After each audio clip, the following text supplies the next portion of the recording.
Good evening, everyone. For the last time this year, my name is Maria, and I'm one of your 3 Athenaeum Fellows.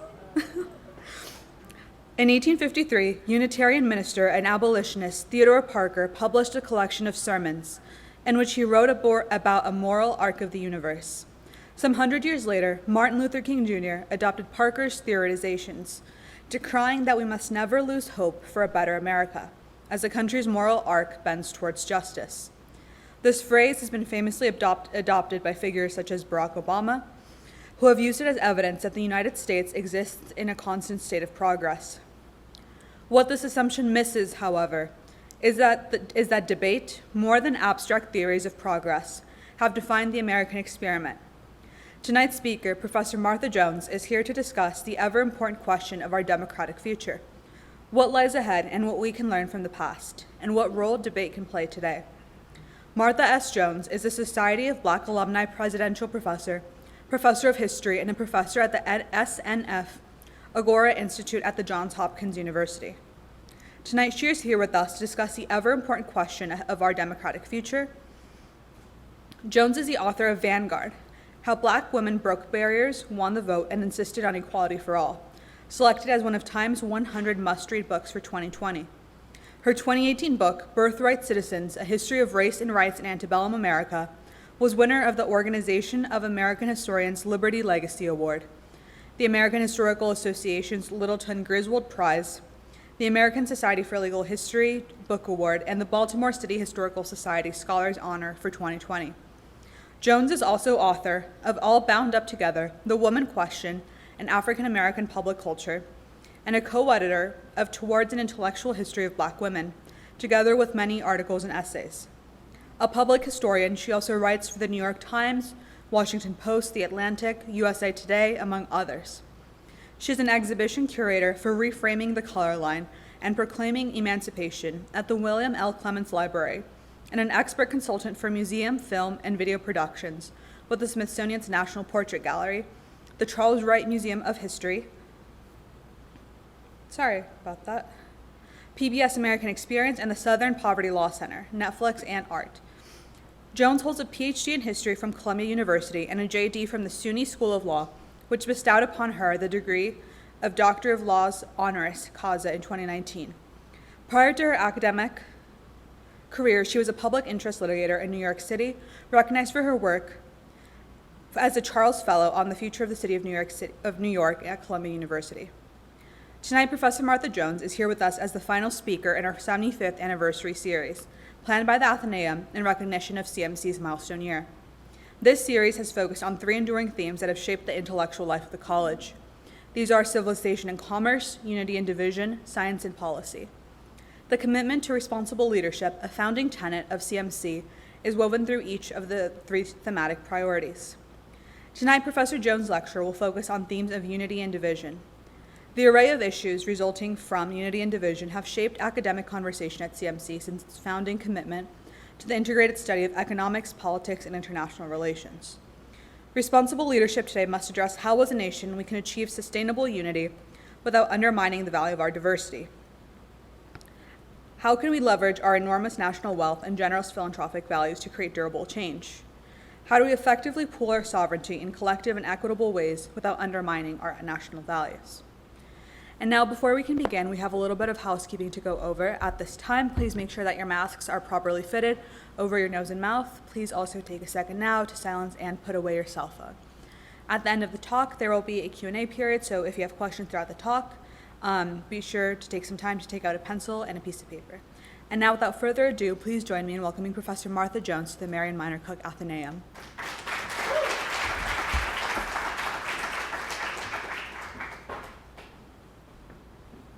Good evening. I'm thrilled to be here, and forgive me. I find my device. I'm thrilled to be here, and I want to thank Maria especially for the introduction and for sharing with me over dinner the thrilling details of her own research. I look forward to your your work and to our future as fellow historians together. So thank you so much.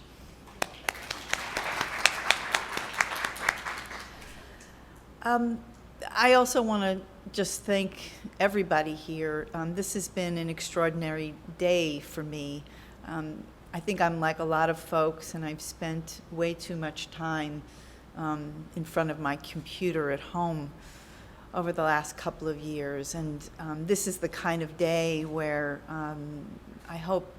I certainly am reminded, and I hope some of you are too, about the deep meaning, the unanticipated meanings that come out of coming together, being together, breaking bread, sharing walks, conversation, debate, and more.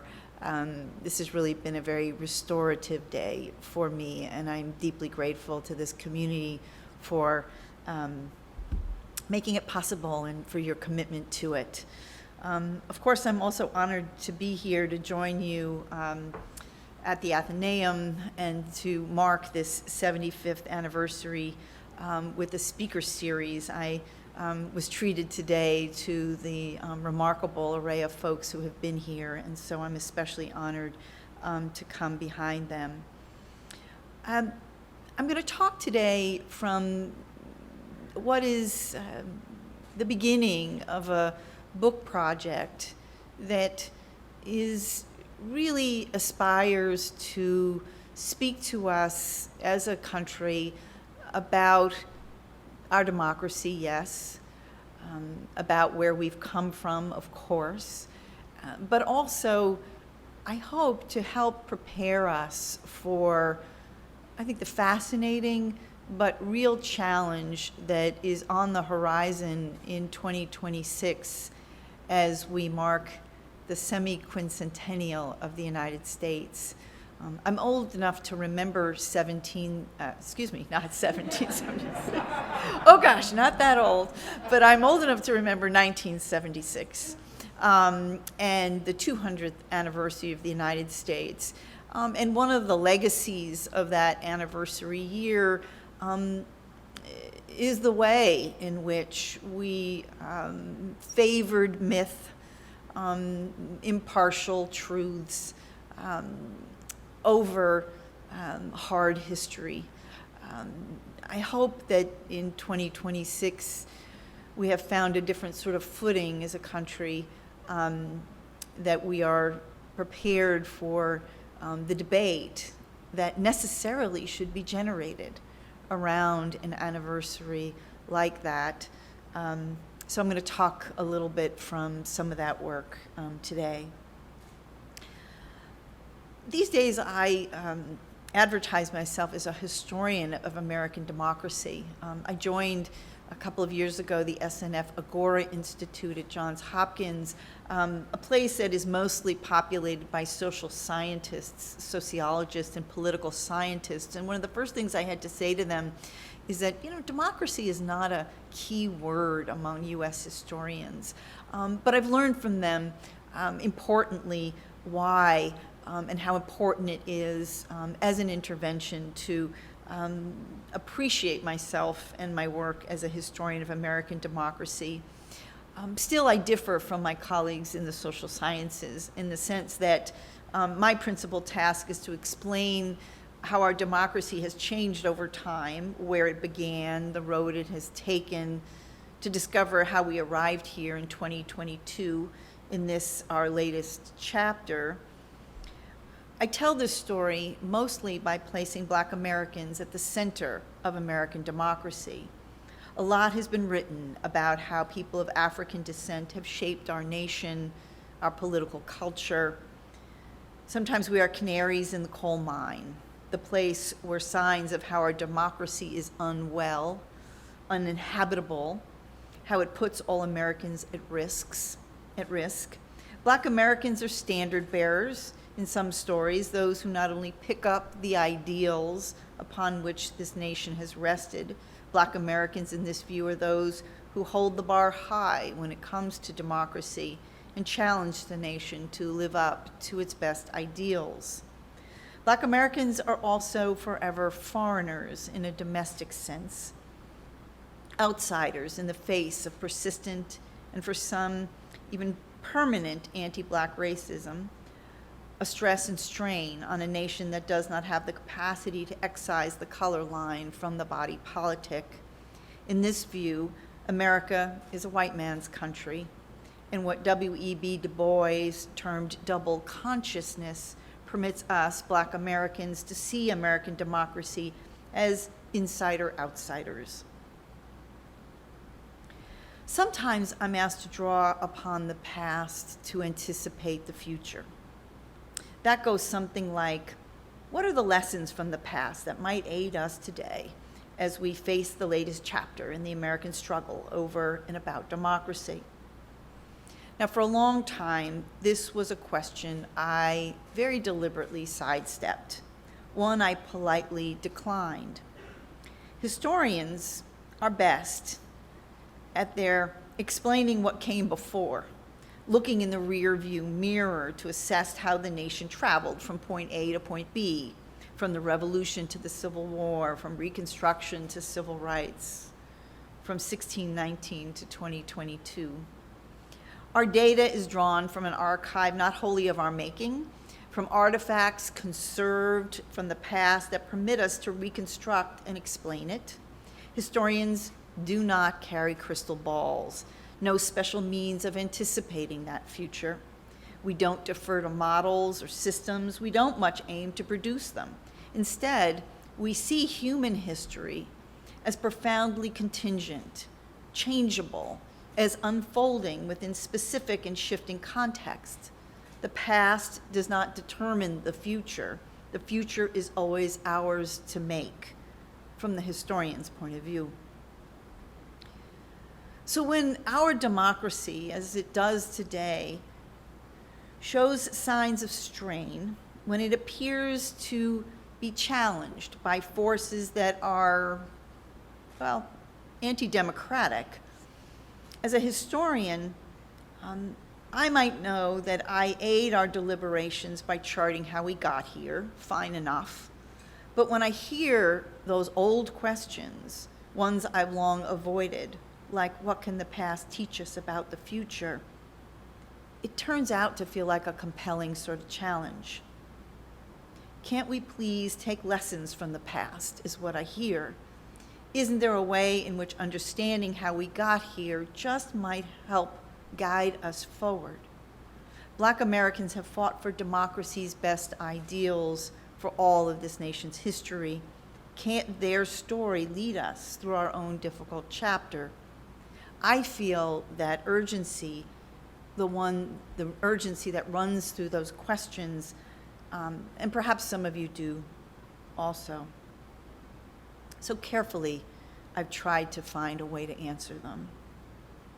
Now, I'm sure that lessons from the past are not ones about how to win or even about winning. Despite the popularity of that oft-quoted adage, history is written by the winners, when we tell the story of Black Americans and democracy, it is sometimes a story of those who prevailed, those who effected change, those who saw their ideals realized, but is just as often a story about disappointment, defeat, and beginning efforts that only are realized another day in another generation. And I want to tread lightly here, though Maria has set me up beautifully for what I'm about to say. I recognize that what comes next rubs up against popular adages that some of us have grown up with, that we may even subscribe to, but it's important to get this out there. It is not enough to say, as the Reverend Martin Luther King Jr. did when he echoed abolitionist Theodore Parker and adopted the metaphor of the arc, as in the arc of the moral universe is long, but it bends toward justice. And while it's inspiring rhetoric when President Barack Obama borrowed from the US Constitution to describe ours as a nation on the path to a more perfect union, he pressed many of us onward, but he was not as true to the historical record as we might wish. History promises us nothing. My talk tonight is called Democracy as Debate. And in that, I mean to reframe our thinking about democracy as less about winning ideals, achieving goals, or affecting progress. Though I'm deeply invested in those aims, my purpose is to encourage us to understand democracy not as a win-lose proposition, not as progress versus stagnation, backlash, or the return of a regrettable past. No. I want to underscore how I see democracy, how I see this democracy, and that is as a debate, as an ongoing, a perennial, a long and arduous, oftentimes, debate about those fundamental ideals that have so consumed the African American politics that I write about, and hence have consumed the politics of the nation. Democracy, in this sense, does not encompass or necessarily get us to the realization of our best ideals. Democracy does not ensure justice, at least not as Black Americans have defined it, through terms like self-determination, equality, dignity. Democracy in the American way is at its best, at its most potent, a process.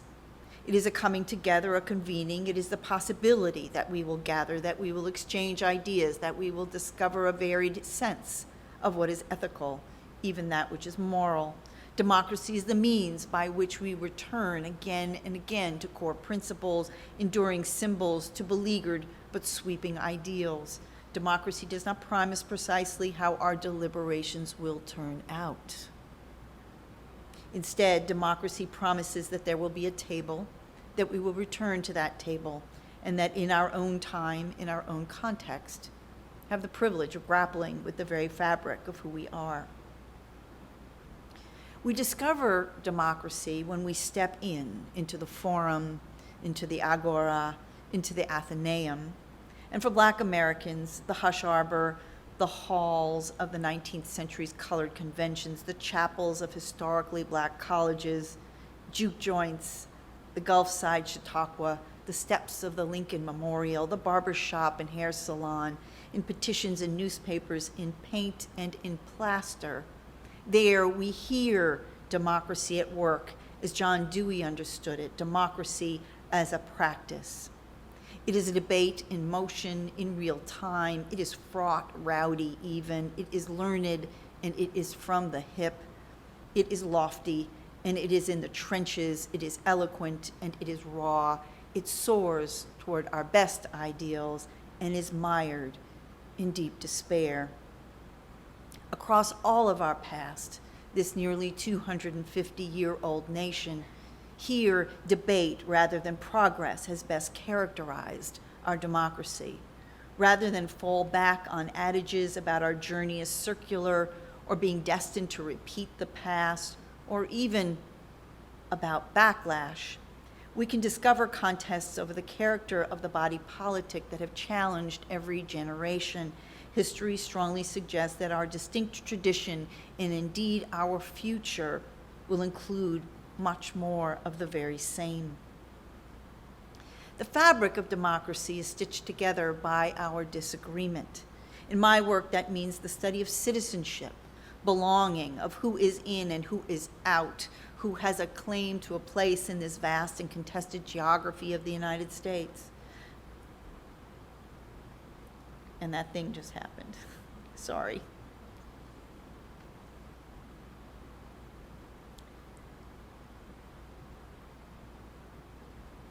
Boy, sorry. My machine is really having a moment.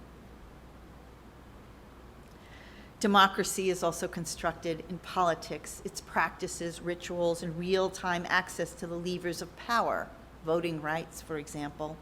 Finally, democracy is enacted through symbols, icons that we all recognize, even when we don't agree about their meaning. Democracy is at work through monuments and memorials. We even debate it with our flags. When my neighbors just across the street installed a pole above their porch and then unfurled a flag that measured, by my naive eye, 5 by 4 feet, it was immense. I couldn't help but notice. On many summer evenings, I sit out front in my rocking chair, watching the sunset and listening for the last train whistle. It's always a chance to admire the 19th century farmhouse across the way, decorated with a touch of Victorian detail. Flower baskets go up, a new walkway is laid, a small table and chairs are set, letting me overhear the sounds of forks on plates and dinner chatter.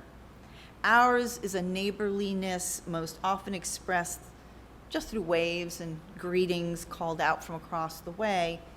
Still, that flag gave me pause. I did not know what their flag meant to say. And perhaps most poignantly for understanding the state of our democracy as a debate, the truth was I was afraid to ask. I was reminded of that feeling when I first pulled into the lot at Baltimore's Fort McHenry and saw its flag. That's this one. I was there to take a run after learning about a tidy 1-mile loop that runs the perimeter of the National Park Service site there. Much of it is along the harbor. I knew there would be a breeze and a view, but I hadn't anticipated the flag. I'm sure it caught my attention because the events of January 6th, 2021 were still fresh in my mind. Like millions of Americans, I watched the insurrection at the Capitol gain momentum during a stunningly fraught series of afternoon confrontations.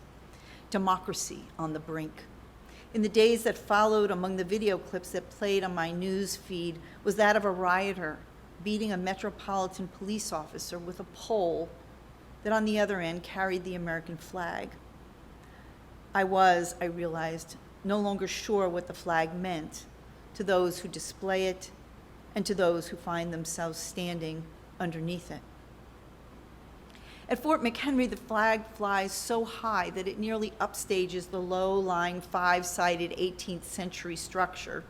A closer look reminded me what that place is all about. Flapping with the breeze above Fort McHenry is not the banner we know today with its 13 stripes and 50 stars. The Park Service displays the flag that flew there during the Battle of Baltimore in September 1814. Among those present then was the author of the Star-Spangled Banner, Francis Scott Key, a Marylander. His flag took much the form that we recognize today, but with only 15 stars. It's a snapshot of a nation that was still in formation and engaged in a pitched battle to settle finally its independence from the British. Key had a distinct vantage point as the British bombarded Fort McHenry. Held temporarily as a prisoner of war, he witnessed munitions raining down, bombs bursting in air. When the strife settled, he discovered the U.S. flag, the Star-Spangled Banner, flying above the fort and signaling that the British assault had failed. Key penned a poem in the hours that followed, one that honored the flag as a symbol of the nation's valor, courage, and its best ideals, that land of the free and home of the brave. Set to a popular tune, Key's poem became the national anthem, though only many decades later in 1931. The flag Key knew, as prominently as it waves over Fort McHenry, is not a universal symbol. The third stanza of his poem referenced enslaved men. No refuge could save the hireling and slave from the terror of flight or the gloom of the grave, and the Star-Spangled Banner in triumph doth wave o'er the land of the free and the home of the brave.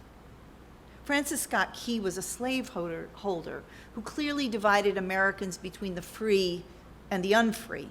And among British forces, as he noted, were members of the British Corps of Colonial Marines, formerly enslaved men brought on to help defeat the U.S. Key saw the War of 1812 as in part a conflict between formerly enslaved men and American slaveholders. Likely his sympathies rested with the latter, and that has made his anthem controversial even in our own time. Fort McHenry left me wondering about the meaning of the flag, the symbol of our democracy, and I headed up the way to Philadelphia, the city I associated with the flag's origins. What better place to discover what the flag means than Philadelphia's Betsy Ross house? An historic site since the 1890s, I arrived there in search of the tale I learned as a school child. Ross, a modest seamstress and widow in spring 1776, at the behest of then General George Washington, secretly sewed a flag that became the symbol of the American Revolution. Ross's creation, 13 red and white stripes and a field of blue with 13 five-cornered stars, was on display there, just as I remembered it. I arrived at Betsy Ross' house searching for more than the meaning of the Fort McHenry flag, of course. I wanted to understand what the flag meant to me. Like many Black Americans, I carry a sense that the flag might not be mine, that too often it stands for a brand of patriotism rooted in exclusion rather than in the hopes for an inclusive interracial democracy. I recalled the American flags in my own home. One, faded and frayed, saved among my mother's things. For her, the flag added a touch of simply decorative Americana to a home where her garden was the true pride. My second flag is pristine, preserved in plastic after being bestowed to me by a local VFW detail that presented it graveside when we buried my father, a Black veteran of the World War II Navy. I safe keep these flags as mementos, but I don't fly them. Still, the flag story is partly my own. As a school child, I placed my right hand over my heart and pledged to the flag each morning, at least until opposition to the war in Vietnam led some of us to stand in silence. As a Girl Scout, I took pride in carrying the colors during our local Memorial Day parade, my white-gloved hands anxiously gripping the heavy wooden staff. The spring I graduated from high school in 1976, I saw an opponent of school integration in Boston use the pole of a flag to attack a Black lawyer who stumbled onto the demonstration. By 1989, when in Texas versus Johnson, the U.S. Supreme Court ruled that burning the flag was a protected form of speech, I was a young lawyer who understood how national pride could be at odds with principled dissent. Today, the flag, with its stripes and field of stars, is so common a sight that often I overlook it altogether. Yes, it flies at the Capitol in front of schoolhouses, it opens ceremonies and sporting events. For holidays like July 4th, streets and boulevards are decked out in the red, white, and blue. I frequently encounter the flag vying for my attention, displayed outside roadside restaurants, souvenir shops, car dealerships, and local fairs. The American flag beckons in the service of commerce, in addition to patriotism. And on many days, I tune it out. At the Betsy Ross house, I looked to sort things out. I toured the rooms of the Trinity-style home built around 1740. Ross briefly lived there starting in 1776, and with her husband, John Ross, the two of them ran an upholstery business out of its small quarters. There, the flag was born. Mrs. Ross, I learned, received George Washington in the Continental Congress Flag Committee, and then in her bedchamber secretly stitched the nation's first flag. The place and Ross's story might have been lost altogether had not a group of concerned Philadelphians banded together to establish the American Flag House and Betsy Ross Memorial Association in 1898. Until recently, the house welcomed an average of 250,000 visitors each year. It's a major attraction. The Ross House story is one part that of venerated figures of the American Revolution: Washington, the Continental Congress, men united in that struggle against British imperialism. At the same time, there's another story, that of a woman, a modest upholsterer, who, without breaching too boldly the strictures of domestic conventions, managed to craft an enduring symbol of the new nation, one that persists until today. Betsy Ross is a woman who permits us to see women in the American Revolution. And the Ross House aims to leave visitors feeling pretty good. by carefully eliding those parts of the founding story that divide us, including Washington's countenance of slaveholding and the subordination of women. But it's Ross herself that turns out to be the most controversial figure of all there. Historians today, constructing their own marketplace of ideas in books and articles, are at odds over the Ross story, the one I just encountered at the house. Maybe some suggest Ross had nothing at all to do with crafting the original Stars and Stripes. A dive into their interpretations only adds to how fraught the meaning of the flag is today. It is a debate. One school of historians explains that too little in the historical record supports the view that Ross had a role in producing the new nation's first flag. The story I heard at the Betsy Ross house, they say, was an invention of a grandson who in the 1870s promoted a tale about Ross that then quickly popularized.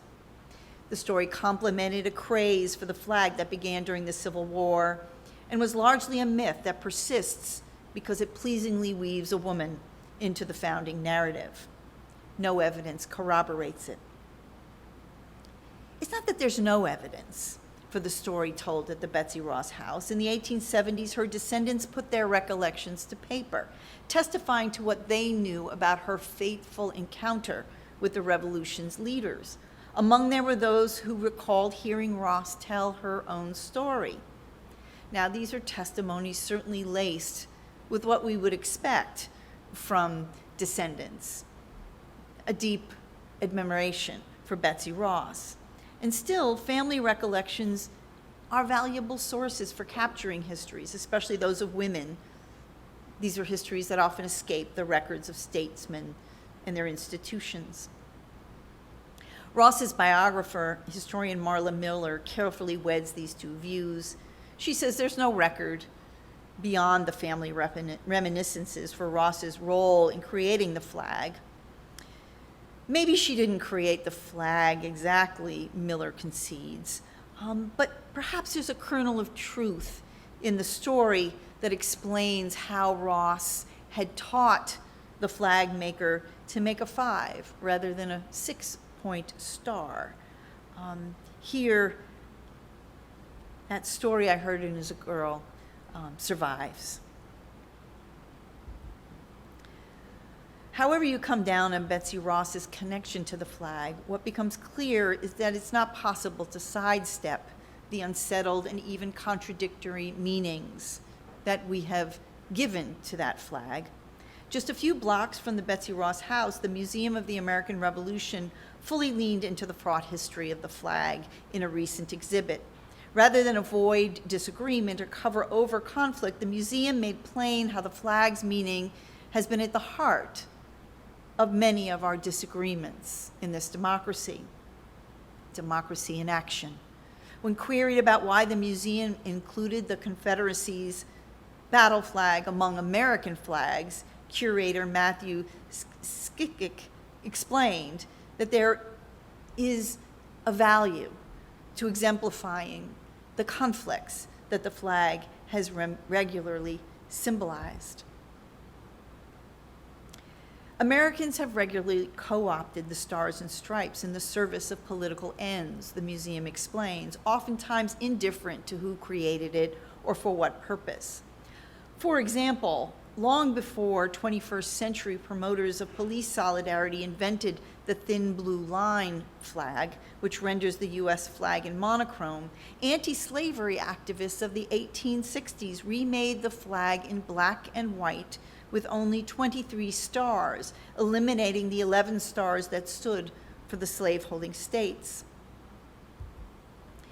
When I then encountered the flag at the Philadelphia Museum of Art, I understood better that artists, too, have adapted it to express their imaginations.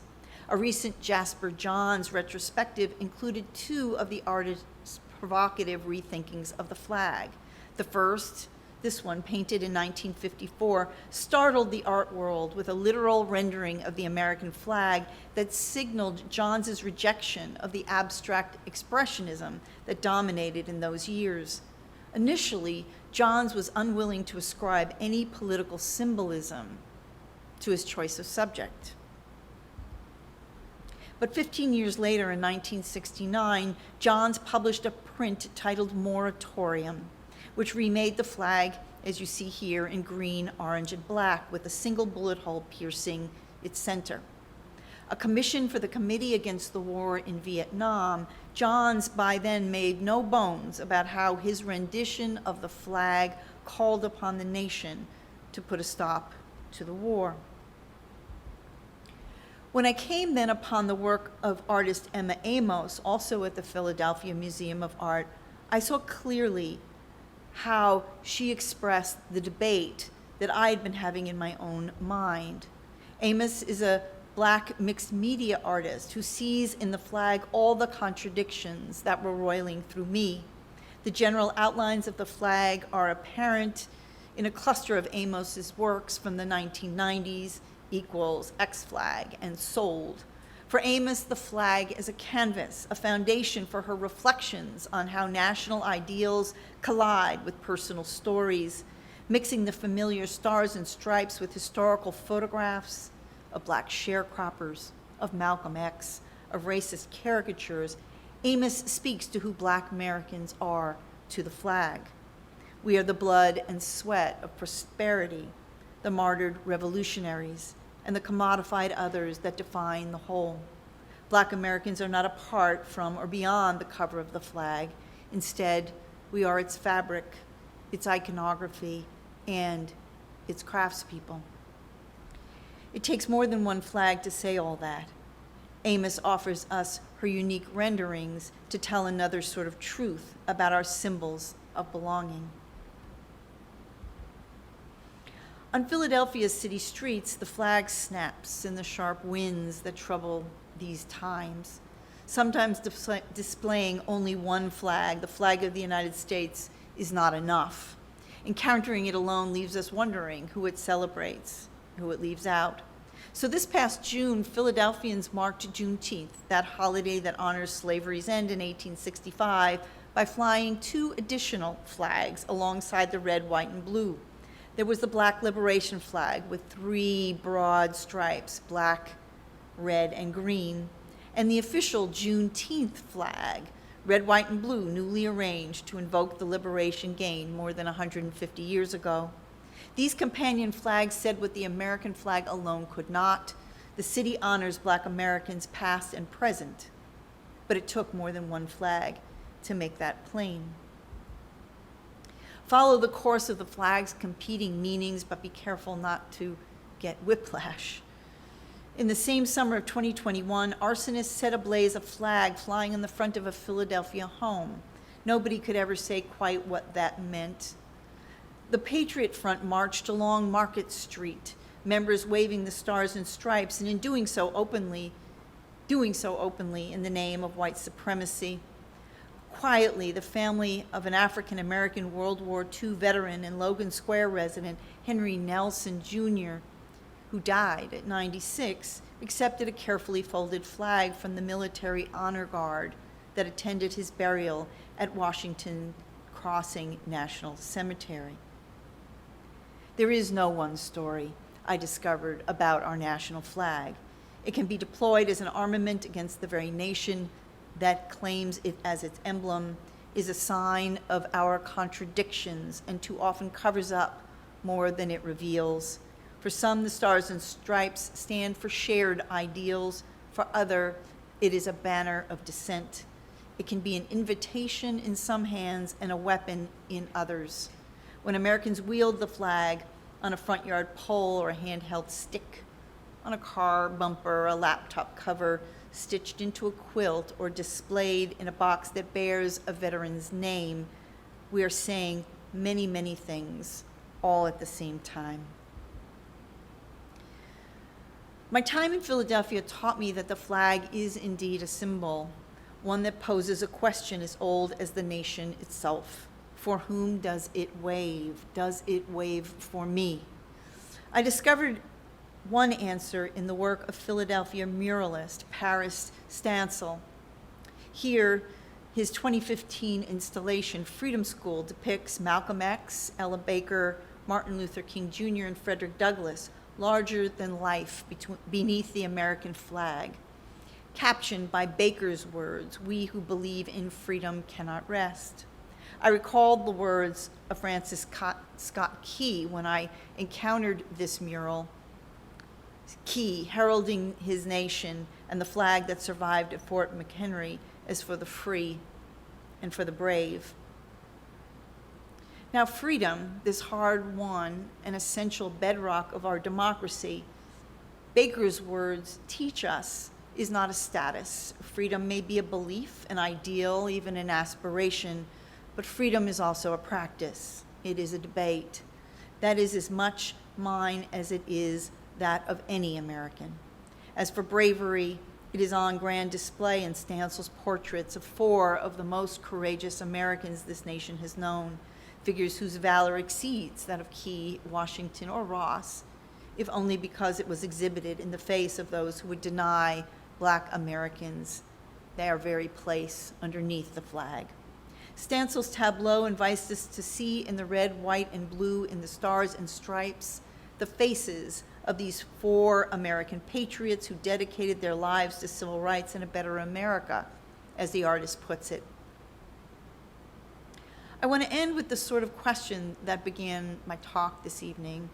Can history, with its immersion in the past, teach us about the future? What can we learn from the debates that this flag sits at the center of? I want to take a closer look with you at the mural. History teaches us that democracy is the long game. Frederick Douglass lived an extraordinary and long life, a fugitive, an abolitionist, a statesman, a writer, and so much more. Each chapter of his life was steeped in his vision, in his quest for an American democracy. Our commitment must be to more than one cause or more than one election cycle. It must be to the long game. Democracy means working in the trenches. Malcolm X, later in life, came to be known as a national and even international figure, but much of his work was in local mosques, community centers, and on the streets of American cities. Malcolm X was an organizer whose political philosophy was born there. Roll up our sleeves, dirty our hands, and engage in the day-in, day-out work of democracy. Democracy means promoting our highest ideals. I think there might even be room here for Dr. King's view of the arc of justice. If only we remember that he spoke of what we aspire to rather than reporting on a truth. We have to do democracy's nitty-gritty work, but also hold up its highest promise. Democracy means passing it on. Ella Baker was the experienced organizer who raised up a generation of Black activists, including members of the Student Nonviolent Coordinating Committee during the Civil Rights Revolution. Our students, our children, new Americans are all the inheritors if we take the time to teach. Democracy is a debate. The figures on that Philadelphia mural, Black Americans all, were hardly of one mind. They disagreed in their own times and with one another. And perhaps it's artist Paris Stansel himself who best captures what I hope to say to you about democracy. Yes, Stansel has ideas about the flag. He brings the past into the present to inform our thinking, and he creates the space. To the Agora, to the Forum, to the Athenaeum, we must add the mural, the public art that not only graces the city of Philadelphia, the public art where we gather together to discover how the past confronts the present and guides the future. Take part in a Saturday afternoon visit to Stansel's mural, and you'll know what I mean. When you pause, remarkably, others will also. Some of them not even quite certain why you've all stopped at all. And now comes the part about democracy requiring courage. Standing there together is our chance to continue that great debate over the flag and so much more, its meaning, and through it, the meaning of our political culture. What do Baker's words say to you, we might ask? How do you see the relationship between the flag and her ideals, the flag and the four portraits? Did they all practice democracy in the same way? Hold on. You're not likely to agree about every facet of the mural or even its broader meaning. It gets uncomfortable when the man to your left asserts that Malcolm X doesn't belong there at all. He did say that. When a young person has no idea who Ella Baker was, and you push that button and you become the professor, eventually someone will come along and tell you that Stancil has it all wrong. The four fought for black liberation from American ideals rather than for their inclusion within them. I tell them that there in Stancil's mural, I think I see myself. Thank you all very much.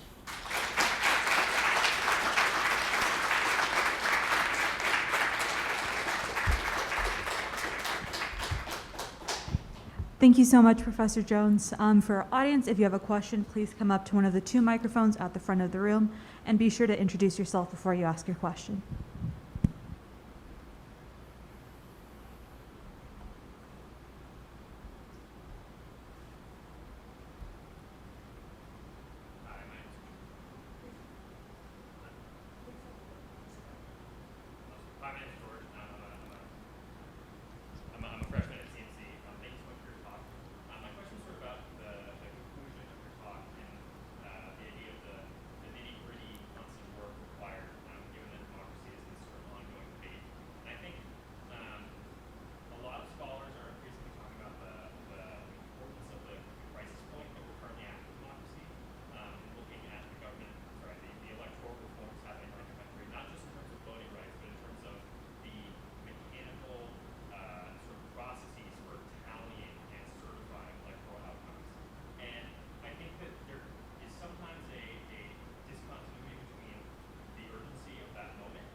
Thank you for that. I'll talk now a little bit from the book that Maria mentioned during the introduction, Vanguard, which is a long look at African American women activists who I think really work in a way that tries to respond to the complexity of the concern that you raise.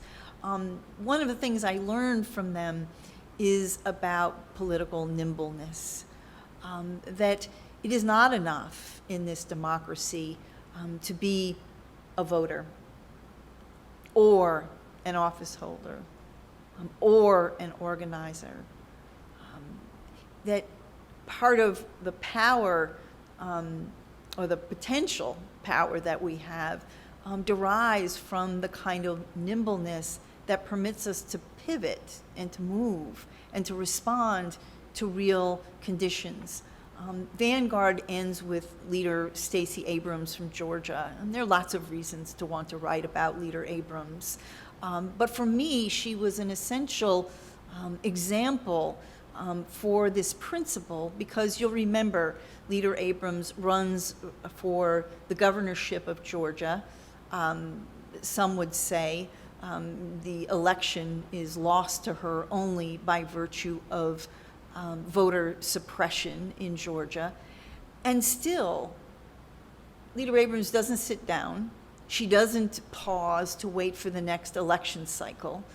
She pivots to turn her attention to the essential work of organizing, right, to respond to those real-time conditions that she confronted in her race for governor in Georgia. That nimbleness, I think, is essential. It's why I think Douglas belongs here, precisely because he lives a lifetime, right, of that kind of moving in and between.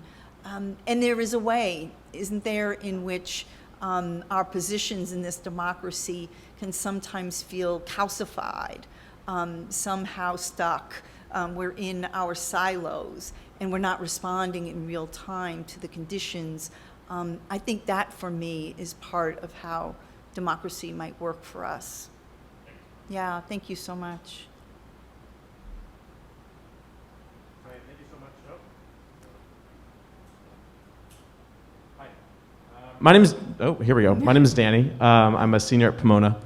Thank you so much for coming tonight. I have adored this talk. So think about flags, as you've explained, as both malleable visions, changing meanings depending on who is holding it and to what ends they're holding it.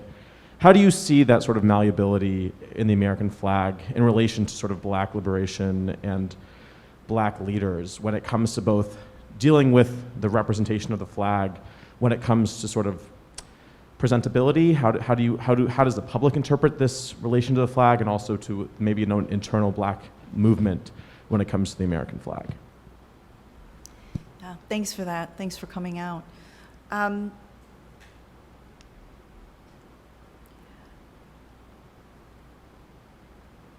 think part of what I wanted to leave us with tonight is the sense that while we do a great deal of debating through the symbol of the flag and the appropriation and the reinterpretation more of the flag, that much of the time when we encounter the flag,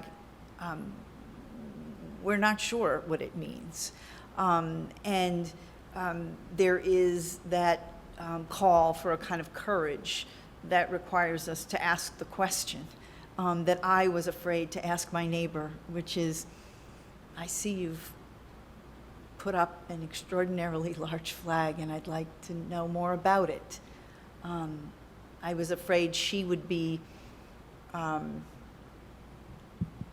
uncomfortable at the question, and I was afraid I might be uncomfortable with the answer. So on the one hand, I think that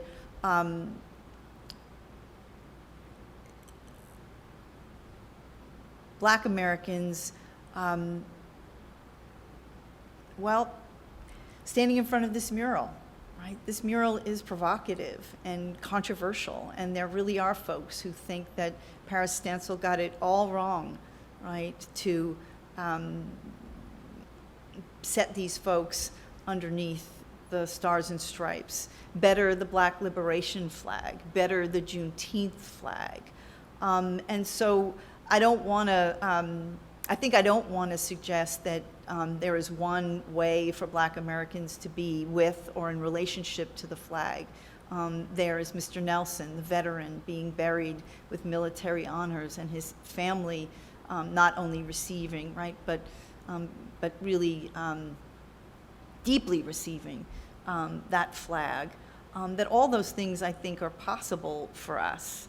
But the only way to know those meanings is to have a conversation about them, is to pause here in front of the flag at my neighbor's porch, to pause here at the mural, and then be willing to have those conversations, which I think are not easy to have. I think, for example, I didn't show the image here, but the image of flying the Black liberation flag and the US flag is fascinatingly provocative, right? Because I think in some quarters those might be perceived to be antithetical sort of banners, right? One against the other. One might even be cynical about a city like Philadelphia going ahead and flying them together as if they were together a more thoroughgoing statement about the place of Black Americans in a city like Philadelphia. But I think that is part of the democracy, that is part of the debate. It's why I think I love the companion flags. I love when you fly 2 and 3, right? Because you're trying to say something and you just can't get it out. So maybe that's enough to say, I hope I've answered your question, or at least gotten... And you've given me more, but I will open the... No, thanks so much, Dan.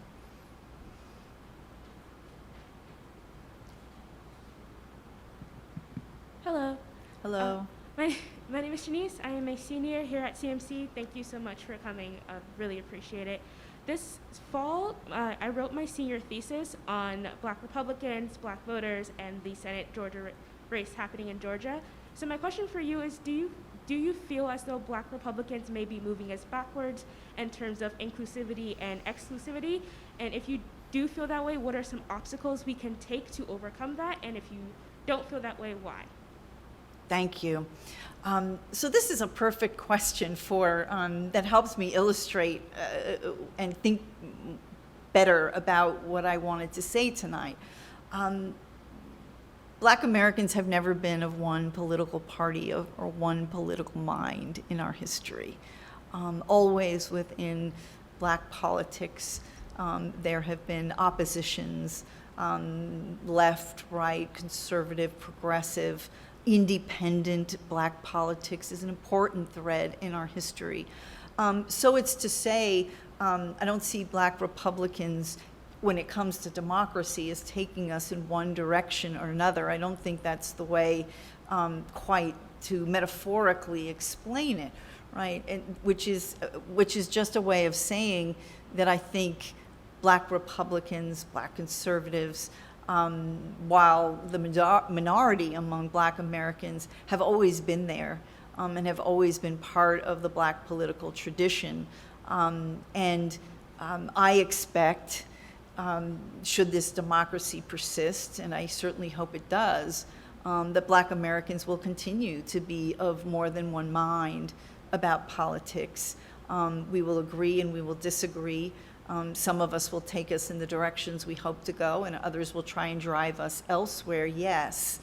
But I don't think there's anything exceptional or episodic or anti-democratic in its fundamental terms about a Black Republican or a Black leftist or anything else. I think those are always been part of our political tradition.